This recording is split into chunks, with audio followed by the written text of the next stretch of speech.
The man taking the lap with me today made over 150 appearances for the Reds. He saw the Kenny Dalglish era, the Souness era, the Evans era, the Evans and Houllier era, the Gerard Houllier era before being sold by the Frenchman after a fantastic full season at left back in 99-2000 to be replaced by the less than successful Christian Ziege. He was an England under-21, England B, and full Scottish international as well. It is, of course, Dominic Matteo. Okay, so Dom, take me back to the beginning. You were born up in Scotland. Yeah. Were you a Liverpool fan growing up, or I was a Kenny Dalglish fan, really. I think my dad's a huge Celtic fan, so a bit of background there quickly. My dad took my mum to European Cup final in 1967. Really? Yeah, we followed Celtic home and away 27 years, and really loved Celtic. And obviously Kenny was, a superstar there as well. My dad's seen some great players. He talked about the great Celtic team to me, and yeah, I think the first kind of, even as a 3-4-year-old little lad, Celtic played a couple of times up at Queen of the South. So we actually walked in at 3/4 time and managed to get a glimpse of Kenny and stuff. And that was kind of how I first probably started getting into football, really. And I think it was Dalglish was the one. And I think even coming to Liverpool, and I'm living in the Liverpool area in Southport, Kenny was living there as well. It was like he was kind of my idol, my hero. There's not much I don't really know about him and his career. I watched all his stuff, coming through. I remember watching the video portrait of a natural footballer, and that really gave me an insight of probably how to be if you're going to be a footballer. Yeah. So it was so incisive of the man as well. He's something else, isn't he? I mean, it's one of those things, I think, where you can look at football from, God, even 20, 30 years ago, and it can look like it's from a different time almost, but you watch Kenny Dalglish play, and some of the stuff he pulled off, some of the goals, you put them alongside the greatest things that you're watching in modern football. I think that's what and I think it was the way he played the game, that expression, that big smile. He always had that smile, and I think he's one of them players that probably could have played in any era because he was so good. And I think when you actually speak to some of the ex-players who played with him and against him, they rank him alongside, we're talking about the real greats, don't they? We're talking likes of the Georgie Bests, that calibre of player, that he was that good. And I think with Kenny, like you say, for me personally, he always looked like he was enjoying football. Yeah. I think sometimes even I see players, even in the modern day, still sometimes look like they're enjoying it. And I think if a player can have that expression, I think it's amazing. It just shows how talented they are. Absolutely. So is it true that you were spotted by Kenny? Well, basically, Kenny's son played for Birkdale United, which was the club I played for. And obviously, the teams usually kicked off around the same time on a Sunday or a Saturday. And if Kenny obviously wasn't working at Anfield or wherever he was that day, he'd come and watch his son play. And the team I played in, being honest, was quite a good side, and we used to win quite a lot of stuff. So I think he'd always have a look over, and then they'd probably say to him, because there was always a scout down there, Kenny, these are the lads we're looking at. Obviously I was one of them, there was a few others, and from there we kind of got to the Melwood twice a week, Tuesdays and Thursday nights on the... How old had you been this time? 9-10-year-old, yeah. And it was the old, obviously, gravelly pitch up at Melwood, which was another experience with and I think yeah, because Kenny kind of had an influence on that, because obviously, luckily, his son played for the same club.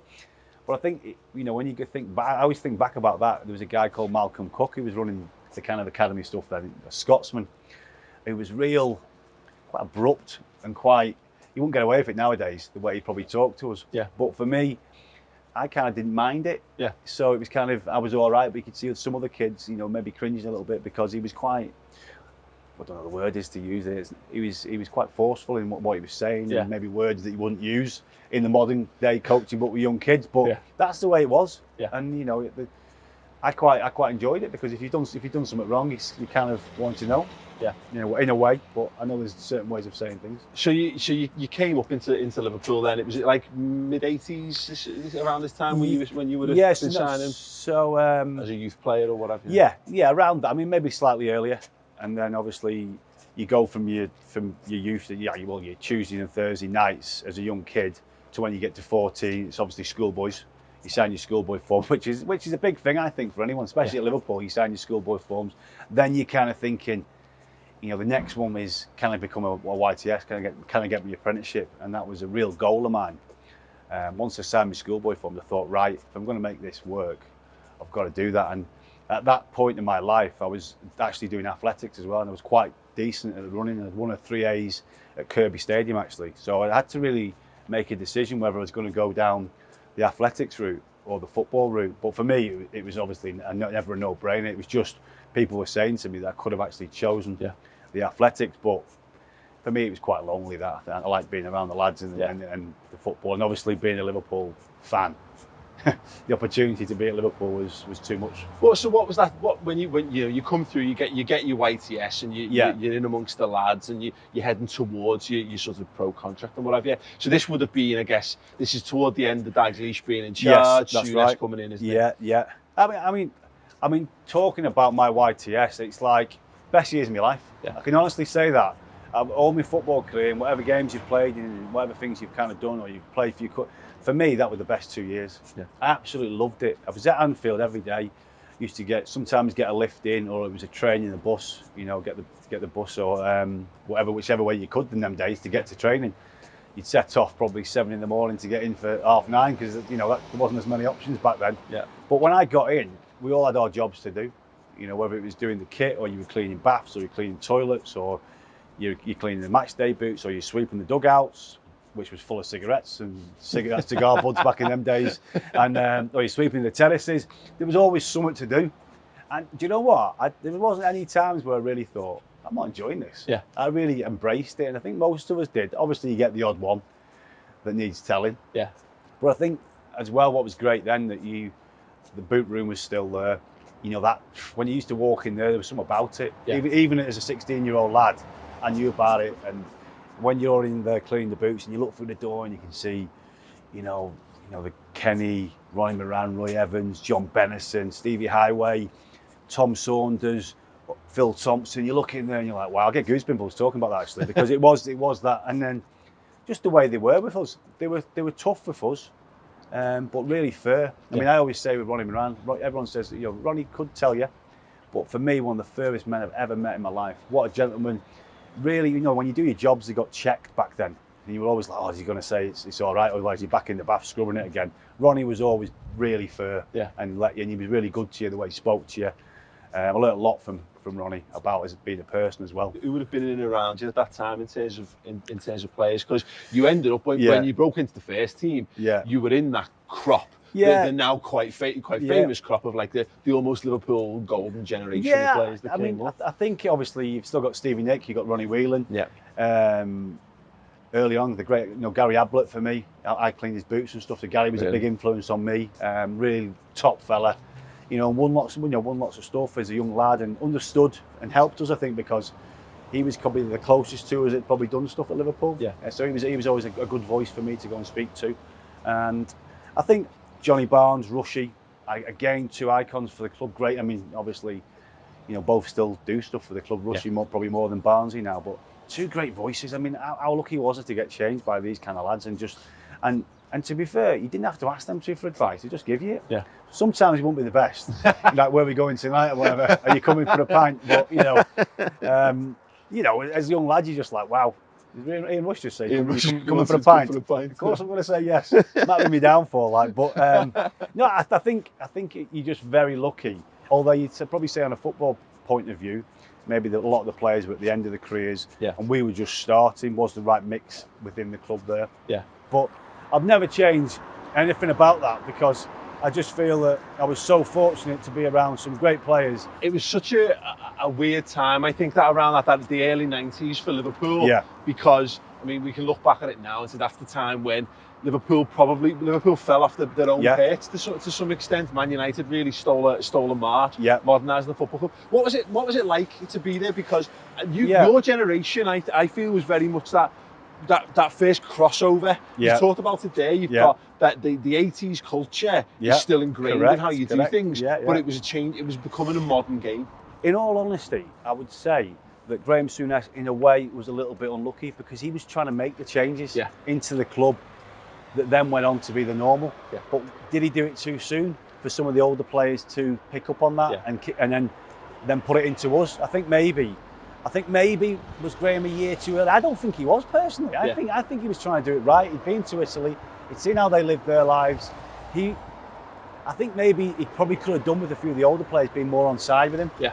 Whether his relationship with them players, because he played with them still, there was still that bit of a crossover going on. I don't know, but it certainly was a difficult one, because I think, how can you tell lads who've won what they've won and done what they've won over the years, then all of a sudden you can't have this to eat? Yeah. Well, I've had it all my career, and you know, it's like when I was at Liverpool, we never used to really do any weights or anything like that. The gym was never used.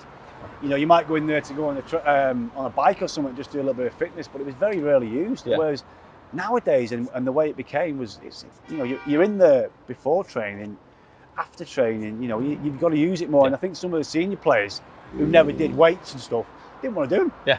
And you know, I think there was a problem where, how would you tell these lads now you've got to start doing weights? I mean, it must have been difficult. Yeah. When you're talking about some of the names that we could say there, you know, the Rushies, the Barnes. And I guess when you're the young players coming through, you're not going to be the ones to be. I mean, look, ultimately, so, as you say, someone like Rushy or Barnes or whatever says, "Oh, come on, lad." You know, like you're being told, keep it sensible, keep it clean, do this. But then you've got the legends of the club saying, "Come on, lad, come on for a pint." How are you supposed to not? What I always used to remember is certain players had certain days of the week where they went for a beer. All right. And it never changed. I think Rushy was a Thursday. I think he used to go out for a few, not many, just a couple of beers, and then, you know. But I remember there was certain lads like, you know, Sunday used to be a bit of a day for players back then. Yeah. You know, let's meet lunchtime, have a big brekkie, and then have a few beers on a Sunday. Even though there was certain days where lads met up from that kind of era, and obviously we crossed into that. I'll be honest with you, I find it hard to say no. Yeah. A little bit of peer pressure. I thought, if I don't turn up, I'm going to fall out. The lad's going to fall out with you, or I don't know. It was hard, but I mean, I think the lads got a bit of stick for maybe getting accused of doing too much. Yeah. I don't think it was ever as bad as that.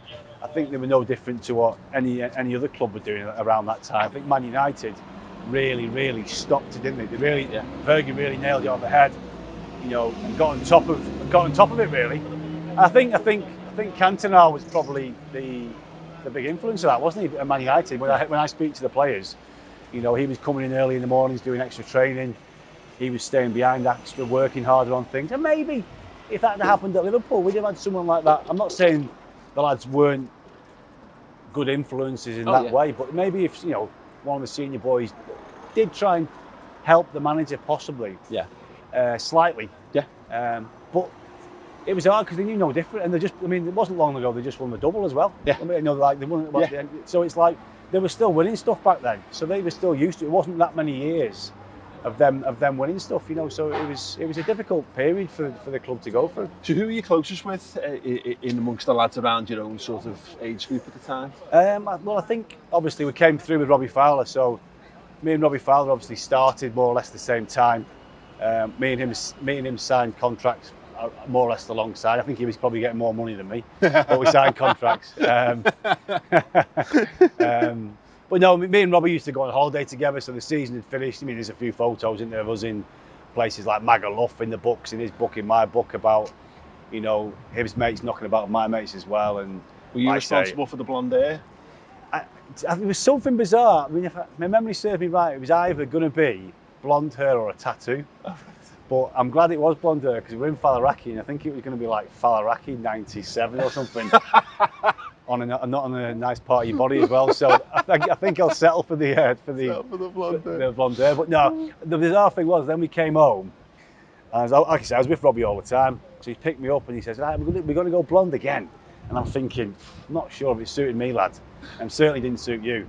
So we ended up in Herbert's in town. Yeah. So we walked into Herbert's, and obviously, I think Herbert, you know, the old hairdresser in Liverpool knew who we were. So it's an old school Scottish reference. It is. So we went in, come out, and I remember we've done it again, but this time it was like really blonde. And I remember walking out onto the main street in Liverpool there, and everyone's just looking. Obviously, Robbie was very recognisable. I was a little bit probably back then, and I think people were just laughing at us. And then obviously we got a bit of stick over it from the boys in the dressing room. It was just a bit of fun. I think it's just young lads being young lads, isn't it? I think Robbie Williams copied us actually in the end, didn't he? A few of the mega stars went down our route, so me and Robbie will take the credit for that. Absolutely. Well, so you, I believe I'm right in saying you made your debut. You came on for John Barnes.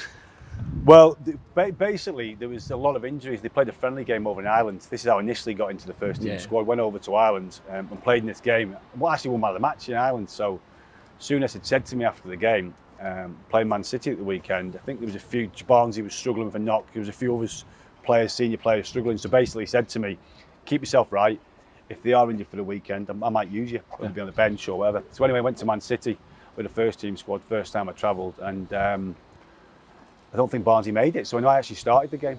So it was a 1-1 draw at the old main road, which was an amazing atmosphere. I think Rushy scored for us, which was quite surreal that you're playing the game and it was one of my heroes really, Rushy, because I used to stand on the cop and watch him. So to play in the game and Rushy scored a goal was great. And I think that day at Man City, it was one of those, a bit of a rude awakening on how good you have to be and what levels you need to get at, because I was thrown into it pretty quickly. I played a lot of reserve games, played with a lot of senior players in reserves, but there is a huge step up from that to the first team. It doesn't matter what, I don't care how you prepare for it. All of a sudden, things are moving faster, the balls are going faster, players are hitting you harder.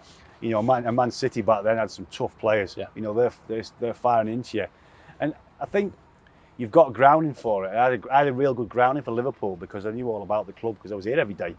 But you still can't prepare yourself sometimes for that first game. It's brilliant. It's the best day of your life when you make your debut, but it's also quite tough as well. Yeah, that the 90s. I mean, how interesting is looking back on the 90s.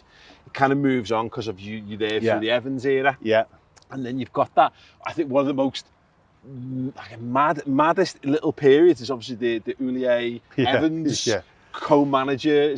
What was that like? Was it as obvious as like there were Houllier players and there were Evans players? I think so, and I think it was never going to work, was it? I mean, we were saying as players, if all the players are honest, they say this ain't going to work because you need someone you can actually go and see. You can't go and see two people.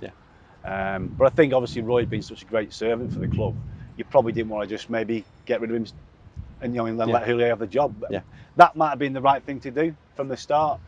Because it wasn't kind of working, even though there were some good results together, but it just didn't really, logistics didn't work. Houllier obviously wanted the job on his own, I think, anyway. I think Gerrard was, I wouldn't say I had a great relationship with him, but being honest, I don't really know why that was. Maybe he thinks I was doing things off the field, which I actually wasn't, but obviously if you knock about with certain people, like the Razors, people like that, Mark Kennedy, people at the time, they were doing nothing different to anyone else. I think Houllier just maybe put you in a different bracket. Maybe I should have distanced myself a little bit better than my mate. So what can you do? But that maybe cost me maybe further in my career with Liverpool, to be honest. You mentioned those players. You mentioned Neil Ruddock, and we chatted about him a bit early on as well. That was it again from as a fan perspective, from the outside looking in. There was a real mixed bag of signings around the mid-90s as well, wasn't it? Because it was you had this great young crop of players coming up. Yourself, Robbie Fowler, Steve McManaman, Jamie Redknapp, Rob Jones, and then thrown into that, you had some quite experienced senior players, your Mark Wright, etc. But then you had Neil Ruddock and Julian Dix. And a bit earlier, you had Paul Stewart and what have you. What was that like? Because it felt like the I don't know. It never felt like Liverpool ever really got the consistent quality. That was the biggest thing. I'd always say was the consistency. We didn't really learn from our mistakes. I don't think maybe we worked enough on the training ground. I mean, when I moved away from Liverpool, I always thought that the other clubs, and they were obviously, that was talking about Leeds United and even Stoke under people like Tony Pulis. If you made mistakes, you'd be on the training ground Monday really working on that. Whereas Liverpool was always renowned for just going to training, having a warm up and playing five-a-sides all the time. And we did, because you had good players. But I think it had to get to the point when this was under Houllier, where he did start to maybe, right, the players aren't as good as what we used to have. So we have to go out on the training field, work on set pieces, work on a pattern of play, work on a system to play against certain teams. The old generation, we didn't do that, and it obviously worked, didn't it? Because they won so many trophies. But I think when you talk about the squad that we had, it probably needed that discipline of that extra work, working on. There were certain things I knew I had to work on. And it was weird because I went to Leeds and David O'Leary got me at it straight away. Yeah. And it was my heading, so he got me to every afternoon I was out with him and he's firing balls into me and I'm heading him away. And I was thinking, did I have to ask for that Liverpool? Should I have asked for that Liverpool to improve me? Yeah. I don't know is the answer. But I just think maybe that's what we missed as a group, was maybe that kind of organisational thing. And is that the stuff that Houllier was better at than had been previous? Well, I'd say Houllier, but I'd say probably Patrice Berg, his assistant. Yeah. He was the kind of one who took all the training. Yeah. He was the one that kind of I spoke to, really, being honest, about my football, my game.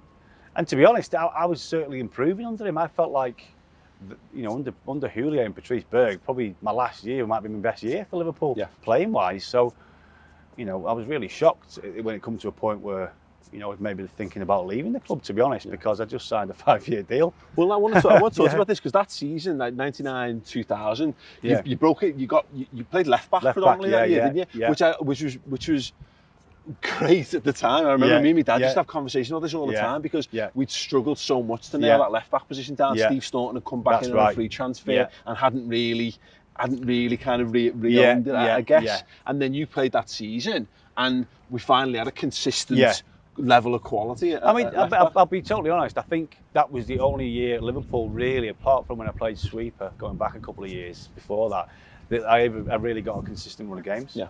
Whether it's down to injury or not being chosen. I'd like to have had that much earlier in my Liverpool career. I think it might have went a different way. Yeah. But playing in the same position certainly helps. Look at Jamie Carragher. Yeah.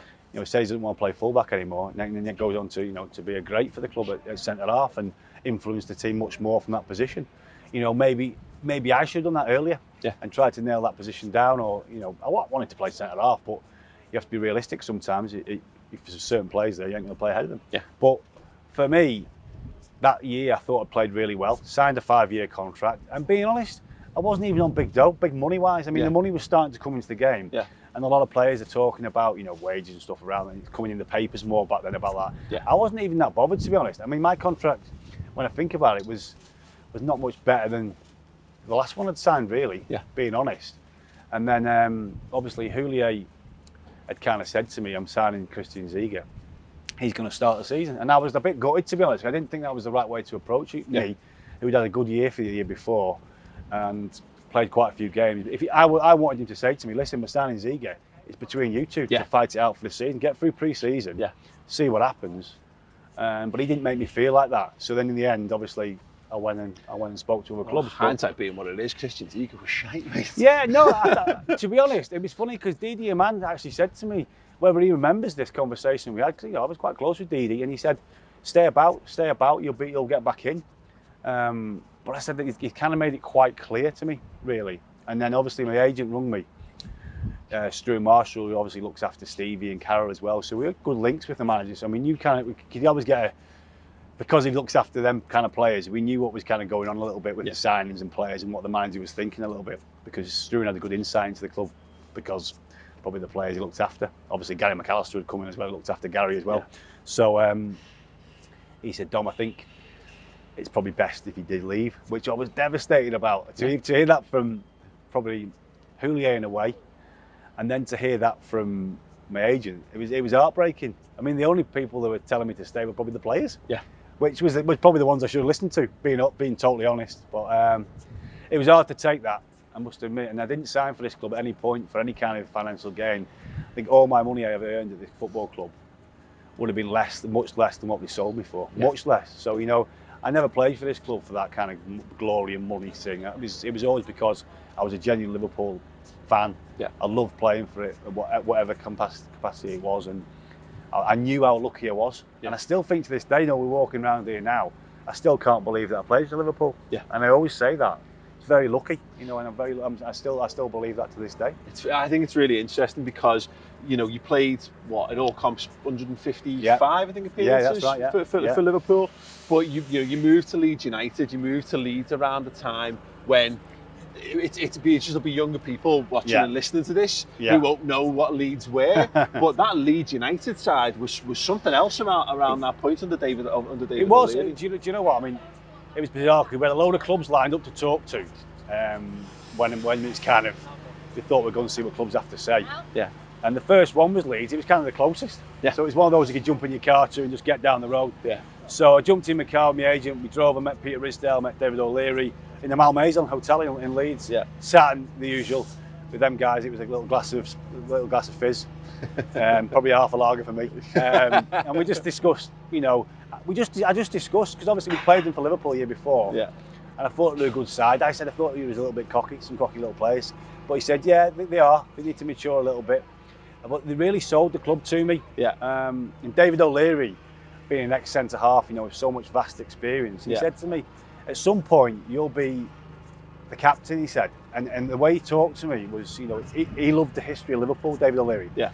So he was really wanting players that had been to them kind of clubs and knew the background to try and bring a bit of that into the dressing room as well. And they just really sold it to me. And do you know what? They made me feel like I was so heartbroken about maybe leaving. I still couldn't get my head around it. Made it really easy for me. Yeah. I mean, that night as well that I went up to see them, David said to me, the boys are having something to eat in a pizzeria in Roundhay. Yeah. Go meet him. I knew a few of them anyway. I went, oh really? I've not even signed yet. Yeah. He said, well, go and see how you feel with the lads. Went up, I had a couple of beers, bowl of pasta, bit of a night out, being honest, in the end, with a few of the lads. And they were like, come and sign, great club. Speaking to people like Gary Kelly was coming, the lad who was my age, who had a lot of experience playing for Leeds, one team man really. And sat with Gary, and I think Bats was back there then, David Batty, Jason Wilcox, a couple of senior players. And they just said, listen, we're going in the right direction. We need some more players in. We can't say anything bad about it. And obviously, the manager was a big influence. Risdale as well, the chairman's had his critics, but he was a likeable guy at the time. Yeah.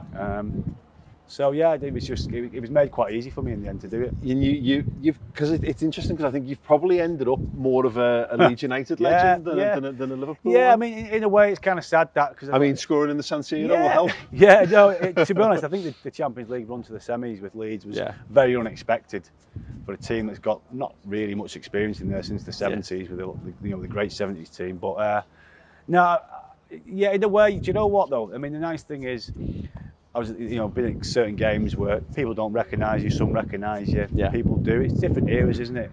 I have to accept that probably my best football for a few years was played at Leeds United. I'd like to have done maybe better here. Maybe have myself to blame a little bit for some of that. But in the end, I went to Leeds, I went to Blackburn, I went to Stoke after that. So I played for some good clubs, and at the end of the day, I'd never played for anyone if it wasn't down to these in the start. And at the end of the day, I cost nothing. I played a few games for my hometown team, and at the end of the day, the club made some money out of me. Yeah. Which I'm not saying that's what it's all about. Yeah. But this club doesn't really. I owe them a lot. For what they did. And to be honest, like I said to you, the early part of my years being around people like Ronnie Moran, the Dalglishes, the Souness's, the Alan Hansons, all that, John Barnes, Ian Rush. That's where I become a football person. That's where I learnt about being a decent bloke off the field as well, because I think that's also important as well. And I think Liverpool breeds that. Yeah. And it's nice that as well. You talk in about in your book and stuff about like maybe being. No, it doesn't say led astray, whether you led yourself astray or whatever. Yeah. There's a story, and I don't know whether this is true or not, that you once put 200 grand on a horse on a horse race. Yeah, I've had some bad days in my life, if you say. No, do you know?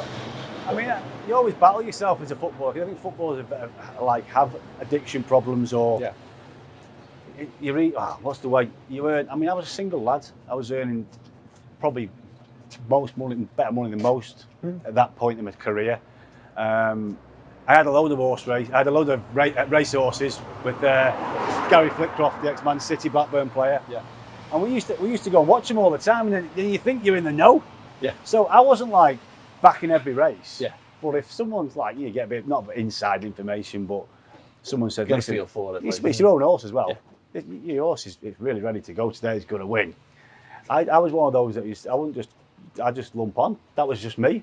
I mean, obviously things have changed dramatically now, but it might be £2 now. But yeah, back then I had some bad bets, and honestly, I think back, yeah, what was I doing? That was crazy. I mean, stupid. I mean, I wish I could change it, but you can't. Yeah. And honestly, until my daughter was born, Louisa, I was a little bit not off the rails in a lot of stuff. But I was kind of I didn't have a care in the world really about anything like the financial side of it, and maybe disrespected it a little bit. I wasn't flash with it. People wouldn't know this. I wasn't going around, carrying it around all the time, but I was a little bit disrespectful and maybe should have been better so my family could have a better future. Yeah. And that's what I realised. That was the mistake I made on that kind of side. And when I had that bet back then and when I talked about it, it's embarrassing now. It really is. I know. I have to laugh about it. I have to laugh it off because it is embarrassing. And it come in, didn't it? Yeah, it came in. Yeah. Yeah, but that one came in, but a lot of them didn't. Yeah. You know what I mean? So the ones that come in, that's the ones you talk about. Yeah, sure. But listen, I generally think even in this day and age, that there's so much more help needed for footballers with gambling. It's a massive. I think it's an epidemic in football, mate. Yeah. Because look how easy it is now. I could pick my phone out of my pocket now. What, 1,000 bookmakers that take a bet. Yeah. So I just think there is some help needed, but especially back then, there was none. Yeah. There was none about. Well, that's it. I mean, so what do you kind of do? You do media work and what have you at the moment, and you talk. I hear you talk about it, and it comes across in how you say things when you talk about like the young players. And do you feel like there's something you can give, you want to give back, I guess, or to be honest, I mean, listen, I work for the club a few days a week doing obviously LFC TV, which is great, and I love doing that. I get to watch the under-18s, the 23s, the first teams, the youth team. I get to watch the club at all aspects, which I think is brilliant. It gives me great insight, and it's great to see how bright the future is at Liverpool. So that's great. Me going forward, I've been doing the media for 3 years now. It kind of on a little bit. It's always difficult because there's so many ex-players wanting to do it. Yeah. But I enjoy doing it. I'm trying to get better at it. I'm trying to do more commentaries. Well, that's the difference. Yeah. Because there's a lot of terrible people who are terrible at it. Like. I'm trying to get better. I watch myself back. Obviously, the club's been great, helping me out, giving me plenty of work. I did the Champions League final for Sky down in London, which was another good experience. And I work abroad a little bit, doing some work abroad, which is good again for your CV. Yeah. But I think there always is that, can I go coaching? Can I do a bit of coaching? Maybe at some point, maybe hook up with one of the ex-players and maybe do something, you never know, in some capacity. But for the moment, I'm very lucky, got 3 good kids, I'm married, we've got a nice life. So I'm kind of in a good place again. Yeah. I had a bad few years with some bad financial investments and some stuff which really hits you hard, especially when you stop playing. But I've got myself back to being my old self a little bit now and just being positive and looking towards the future rather than that, looking down all the time. It always strikes me that you have that ex-players. I've talked to so many players, and it's that. It takes that. It's a period of adjustment. Yeah, it's because you can't replicate that lifestyle. In terms of the day to day. It's crazy. It really is. And I'm not going to stand here now and lie to you that I didn't have a few years where I was off the rails. Yeah. Drinking too much, definitely. Not daft amounts, but going out more than what I should have been. Yeah. Not being as good a dad as I should have been at times. And as you get older, I mean, at the end of the day, I was only 34 when I retired. Yeah. Still young, so probably making mistakes that most guys make week in, week out. Up and down the country, but I think when you've been in the limelight a little bit, sometimes it hits you harder. But I generally now take a few phone calls a week from lads that I've played with who've had similar issues and are actually going through similar problems to me in football. Yeah. And I found myself being a voice because I've found a way out the other side, me. Yeah. And trying to maneuver my way through it and doing things the right way and not taking no shortcuts. Yeah. Because there's no shortcut in what I did in football, so there's no shortcut in trying to do well in media or whatever I'm doing. Yeah. I've done it the same to a lot of big, Gary McAllister, people like you're asking them for advice. I always ask people that you trust for advice. I mean, I'm finding now, and I'll never name names, but players are ringing me asking me for a bit of advice because they know I've been through that bad side and they know I've had a good side. So you've captained good sides as well. You must be that. You're that figure to so many players. I guess. To be honest, and do you know what? I never dodge a call if it's something like that. Because we always talk about mental health and people talking to each other nowadays. Yeah. I love all that, and I chat to a guy last week who's really struggling, and I'm trying to get him some work and get him back on the straight. Now you've got to be that for each other. Yeah. Football is a team game, and we should stick together no matter what clubs you played for.